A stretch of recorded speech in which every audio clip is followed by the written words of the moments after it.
A história de Davi e Golias é uma história que gera e inspira outras histórias. Um clássico da Bíblia. Quantos filmes, quantas músicas, quantos poemas, quantos sermões foram escritos e se comunicaram, espargindo pedaços dessa história em muitas mentes. Quantas palestras você ouviu? Ela é aquela história clássica do forte contra o fraco e o fraco vencedor. É do improvável, é do resultado e do drama que lota um estádio.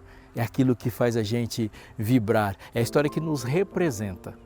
Ela foi explorada e explorada muitas vezes para gerar motivação e vontade, aquela clássica frase, enfrente os seus gigantes.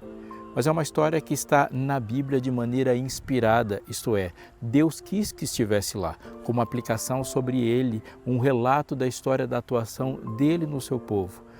Aqui nos encontramos, sendo Davi ou não, e nesse encontro a gente tem que aprender sobre o que Deus de fato quer ensinar para a gente nessa história. Sim, a Bíblia é um livro que vai gerando e produzindo lições para a gente o tempo todo na caminhada da vida, e hoje tem alguma para você e para mim, nesse encontro do pequeno pastor e o grande guerreiro, quando Deus vence sobre tudo e sobre todos. Vamos conversar sobre isso, então não saia daí, está só começando o Fé para Hoje.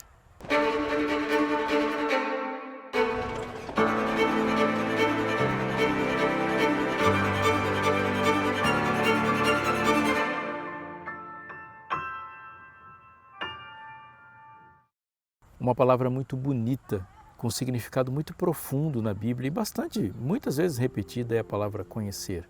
Oséias escreveu: conheçamos e prossigamos em conhecer o Senhor. Jesus disse que a vida eterna é essa, que conheçam a Ti. Conhecer.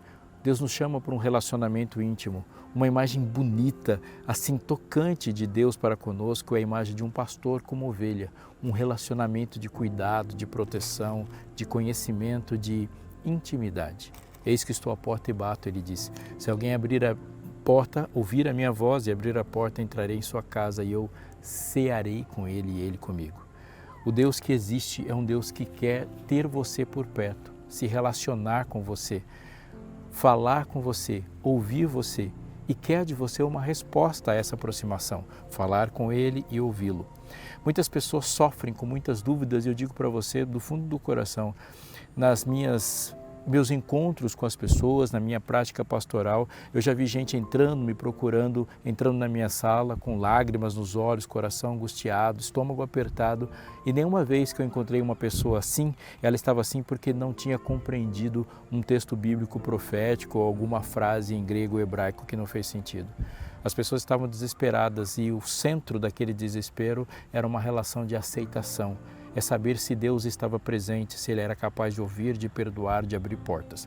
Essa revista que está aqui na minha mão é a revista Esperança Novo Tempo, que trata de relacionamento e fala da ação de Deus para conosco. Sim, ela fala dessa ação, desse cuidado. Deus me ouve.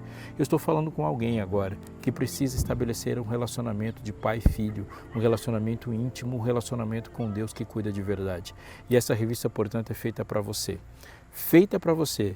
Tão certo é isso, que o lugar dela é na sua casa. Então faz o seguinte, liga para a gente, entre em contato com a Novo Tempo. Tem um canal de comunicação aparecendo para você aqui via WhatsApp, ou você pode entrar no site da Escola Bíblica, ligar para falar com a gente. Mas não perca a oportunidade de saber como você é amado, de como você é ouvido, como você é desejado e ter um relacionamento de se conhecer. Deus conhecendo você e você o conhecendo. A pergunta é, Deus me ouve? A resposta está aí. A questão é o que você vai fazer com essa resposta. A minha sugestão para você é que você se coloque a conhecê-lo e tenha Deus como seu melhor amigo.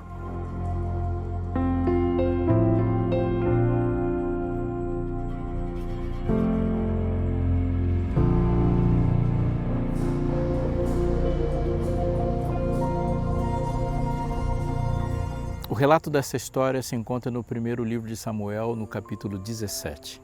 E logo no versículo 1, a história começa assim.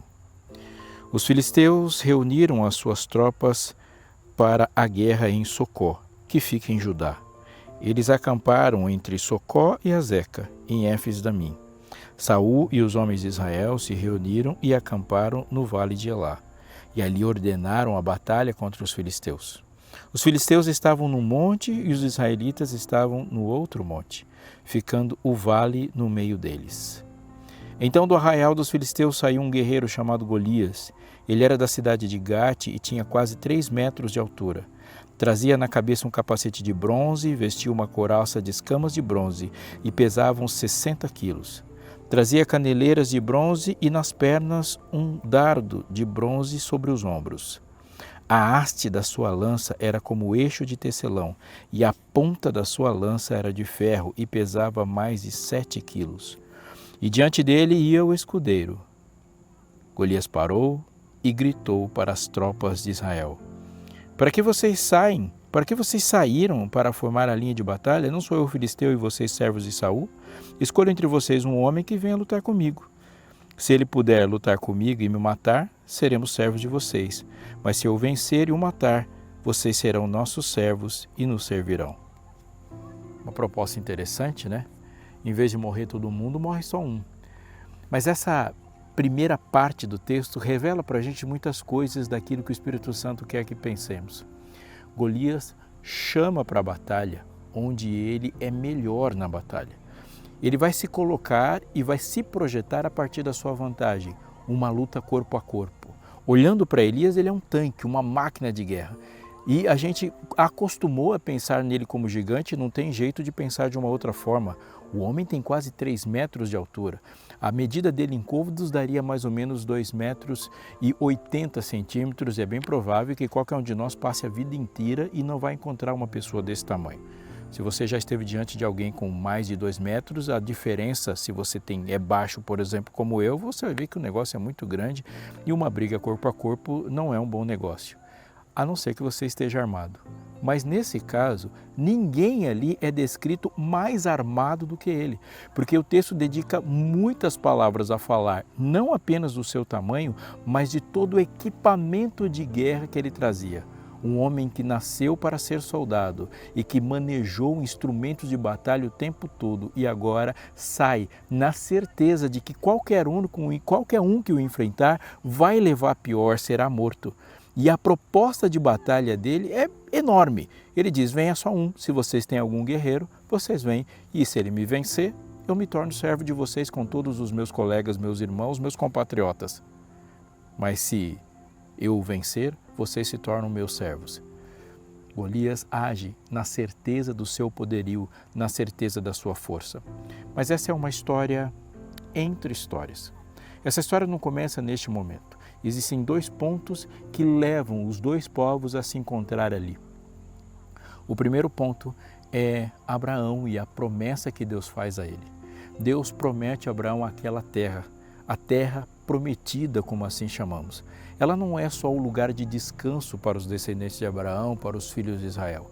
Aquele ali é o quartel-general, o centro operacional, o núcleo evangelístico do qual Deus quer dispensar a sua glória para toda a terra.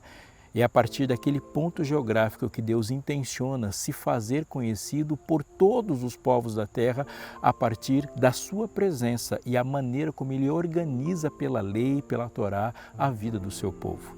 Deus disse para Abraão que ia dar a ele essa descendência porque Deus é o Senhor de toda a terra.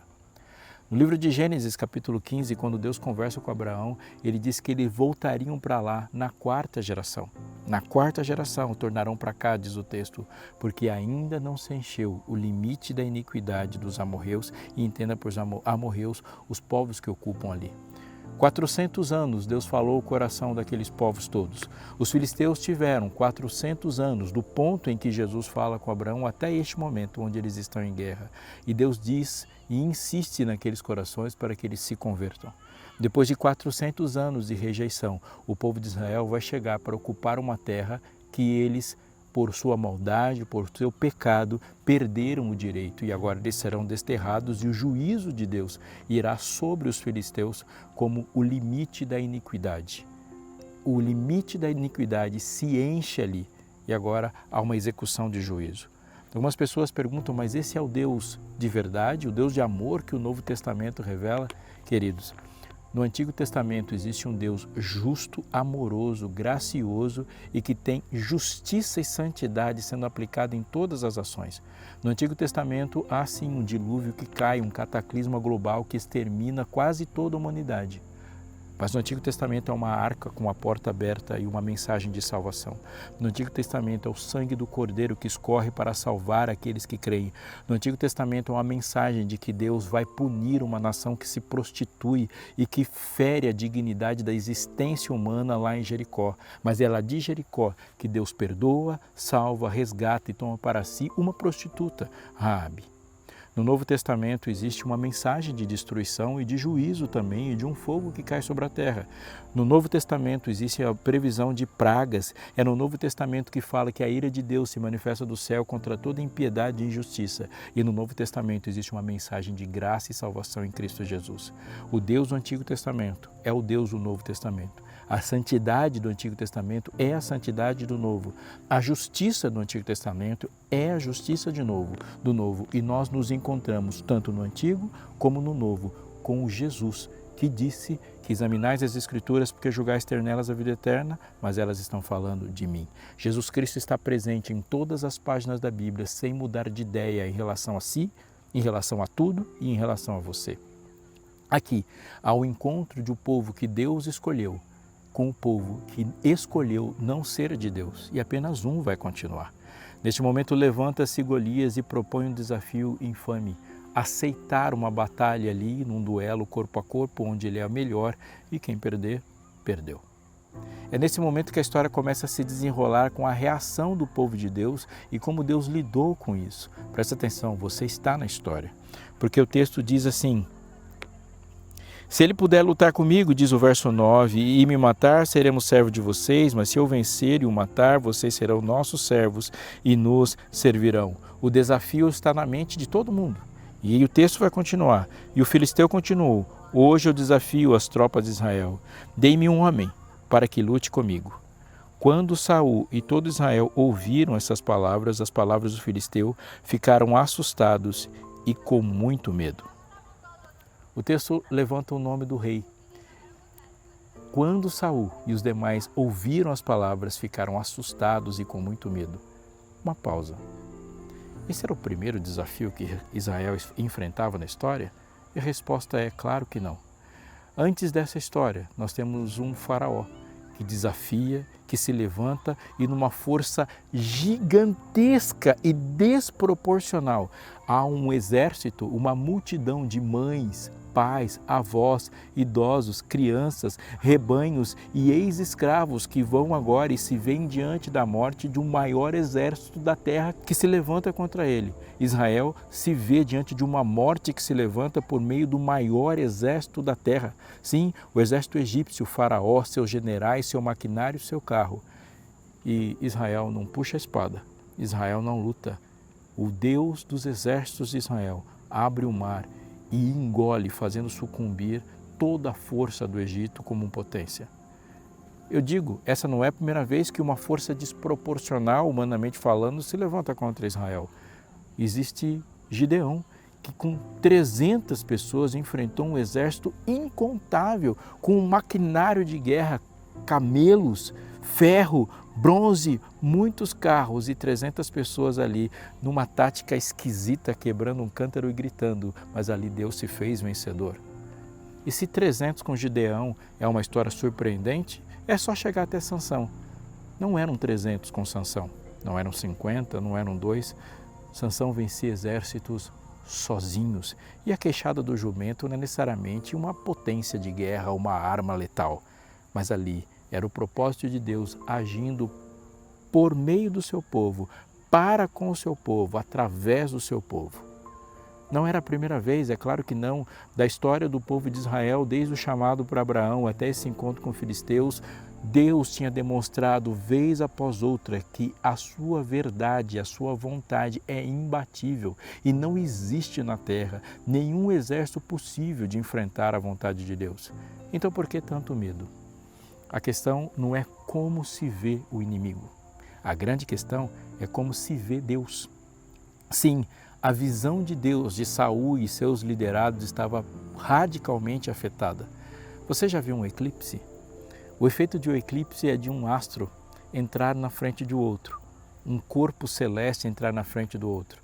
Por exemplo, se quem acompanhou um eclipse total do Sol, vendo a Lua entrar na frente dele, pode até pensar, mas a Lua é incomparavelmente menor do que o Sol. Mas muito. Como que a Lua pode obliterar, apagar a luz do Sol com a Lua entrando na frente do Sol? É o observar a Lua de perto e o Sol de longe. Sim, a Lua, ela bloqueia a luz do céu e a luz do Sol, porque ela está perto o suficiente de nós. E a luz do Sol seria parcialmente bloqueada porque o Sol está longe o suficiente de nós. Quando nós estamos olhando perto demais todos os muros, todas as impossibilidades, todos os recursos humanos e olhando a Deus de uma maneira muito distante, teórica ou apenas no passado ou no futuro ou a partir das nossas próprias impressões, colocando ele do nosso tamanho, ele não é suficiente para ver Golias e ver Golias nas suas incapacidades. Golias estava perto demais de Saul e Saul, olhando para Golias, viu um gigante. Deus estava longe demais de Saul e Saul, olhando para Deus, era um anão, era minúsculo e temeu que Deus perdesse para Golias.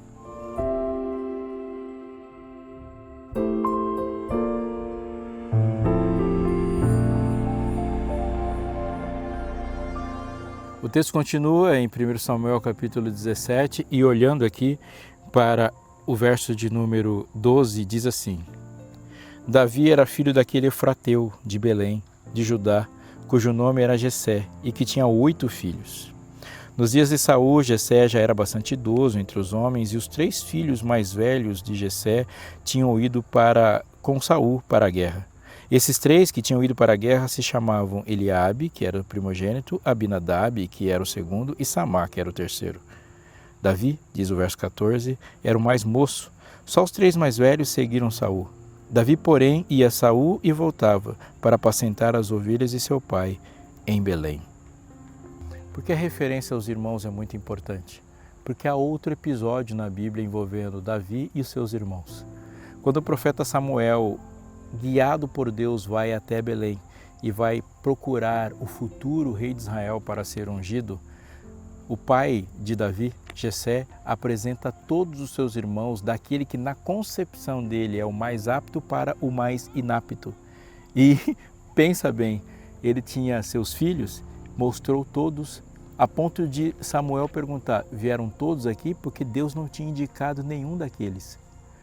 Aí o pai disse, tem um que está lá no campo apacentando as ovelhas. Nem o pai de Davi considerou ele uma probabilidade. Até o pai falou assim, não estou considerando isso. Então Deus manda chamá-lo porque o Senhor vê o coração. Davi era inapto para a guerra, considerado inapto para a batalha pelos seus irmãos, pelo seu pai. E quando Samuel vê aquele menino, se surpreende. As características do menino é tudo, menos de um homem de guerra. Músico, pastor de ovelhas, uma cara e uma expressão da sua própria adolescência, rosto afeiçoado. Não, a gente não manda um bonitinho, novinho, adolescente que toca uma harpa para enfrentar um gigante com quase 3 metros de altura. A pessoa que o mundo deveria olhar, e de fato ele olhou e pensou que deveria ser o homem que enfrentasse, era um outro gigante que tinha em Israel. Sim, o homem que se destacava pela sua altura, pelo seu porte físico e pela sua liderança em Israel era Saul. E Saul em nenhum momento cogita ir para a batalha e enfrentar Golias. Mas Davi, assim que ele encara Golias, assim que ele vê a situação, ele sabe do que se trata. Você que está me ouvindo, você que está me assistindo, presta atenção, porque o texto vai falar de um envio. Isso chama muito, muito, muito a nossa atenção para a forma de Deus de se comunicar. Existe um rei, um líder que está na situação, ele está dentro da situação, mas tinha perdido porque perdeu a conexão com Deus, a capacidade de liderar e de enfrentar. Mas existe alguém também que Deus está com o GPS ligado na cabeça dele, porque o texto vai dizer o seguinte: no dia seguinte, Davi se levantou de madrugada, deixou as ovelhas com um guarda, carregou o que havia sido preparado e partiu, como Jessé lhe havia ordenado. Chegou ao acampamento quando as tropas estavam saindo para colocar-se em ordem de combate e aos gritos clamavam e chamavam para a batalha. Os israelitas e filisteus se puseram em ordem, fileira contra fileira. Davi deixou o que havia trazido aos cuidados do guarda da bagagem e correu para a batalha. Quando chegou lá, perguntou a seus irmãos se estavam bem. Quando Davi ainda falava com eles, eis que vinha subindo do exército dos filisteus o guerreiro cujo nome era Golias, o filisteu de Gate, e falou as mesmas coisas que havia falado anteriormente, e Davi escutou. Todos os israelitas, vendo aquele homem, fugiam dele com muito medo e diziam uns aos outros: vocês viram aquele homem? Ele veio para afrontar Israel. O rei dará muitas riquezas para quem matar aquele homem. Também lhe dará filha em casamento, e a casa de seu pai se isentará de impostos em Israel. Então Davi perguntou aos homens que estavam perto dele: o que será dado ao homem que matar esse filisteu e livrar Israel de tal afronta? Quem é esse filisteu incircunciso para afrontar os exércitos do Deus vivo? Notou uma coisa aqui? Todas as ofertas do rei, uma filha em casamento, isenção total de impostos, uma vida completamente mudada, não é suficiente para convencer alguém a enfrentar a morte. As motivações devem ser maiores que isso. Davi fez uma pergunta: o que o rei vai dar? Uma visão rápida pode gerar a impressão de que da pergunta de Davi é porque ele está interessado naquelas coisas, mas ele complementa e mostra a sua real intenção. Quem é este que se coloca a ponto de afrontar os exércitos de Israel? Algumas lições aqui devem ser colocadas diante da nossa mesa, na superfície da nossa mente. A primeira: se você notou o relato, Saul só fala do filisteu, os exércitos só falam do filisteu. Sim, os irmãos de Davi só falam do filisteu. O filisteu Golias de Gate, ele é o assunto de todo mundo. Eles só falam de filisteu. Assim, no relato bíblico, no momento em que Davi aparece, Davi só fala de Deus. Davi coloca Deus no meio do texto e da narrativa. Quem é esse que afronta os exércitos do Deus de Israel? Deus está na mente, na superfície de Davi, e Davi entende que essa batalha que vai se desenrolar não é a batalha de um gigante contra o minúsculo Davi, mas é a batalha de um minúsculo Golias contra o gigante Deus a que ele serve. E esse é o panorama ideal, esse é o panorama perfeito para compreendermos as batalhas. Há mais uma coisa muito importante aqui: Davi não entrou para lutar as suas próprias lutas. Eu sei que você já pode ter ouvido essa frase: quem é o seu gigante hoje? Quem você vai enfrentar? Mas definitivamente não é disso que a história está falando. O gigante não é o inimigo de Davi. O gigante é o inimigo de Deus. Mas os inimigos de Deus se tornam nossos inimigos quando nos tornamos amigos de Deus. Davi não foi para lá para enfrentar as suas próprias batalhas. Davi foi para servir ao Deus que o salvou. Isso é muito diferente de você enfrentar suas próprias lutas colocando Deus para assinar os cheques que você mesmo preencheu. Anote uma frase, ela é importante e deve ser repetida. Deus não abençoa seus sonhos. Deus não abençoa seus planos. Deus não abençoa seus projetos. Deus não abençoa os planos que você faz para os seus filhos, para a sua casa, para a sua vida financeira. Não combina a frase Deus abençoe meus planos com Deus tem um plano para a minha vida. Deus não abençoará seus sonhos. Deus trocará os seus sonhos. Deus tem um sonho para com você e Deus vai realizar os sonhos dele na sua vida. Deus não vai carimbar seus planos, Deus vai trocar seus planos. Ele aniquila seus planos e insere os planos dele na sua vida. Um exemplo paralelo à história de Davi, neste caso, é de Pedro. Pedro puxou a espada e, lutando as suas próprias lutas, interfere, se coloca na frente de Deus, que tem um plano maior para o servo do sumo sacerdote, para Pedro e para toda a humanidade. A grande lição que se desenrola das frases de Davi ao enfrentar Golias é que Davi está servindo. Anote, repita, Davi vence porque não está vivendo os seus próprios propósitos. Davi vence porque, como filho de Deus, pertencente ao povo de Deus, cumpre os propósitos de Deus. Não é o sucesso de Davi na história com Deus, é o sucesso de Deus na história de Davi. Davi não é conhecido como um homem segundo o coração de Deus por causa das coisas que Davi fez. Davi é conhecido como um homem segundo o coração de Deus por causa das coisas que Deus fez na história de Davi. E Davi vai para enfrentar. Uma coisa muito importante que agora emerge da história é a maneira como Davi é apresentado a um equipamento.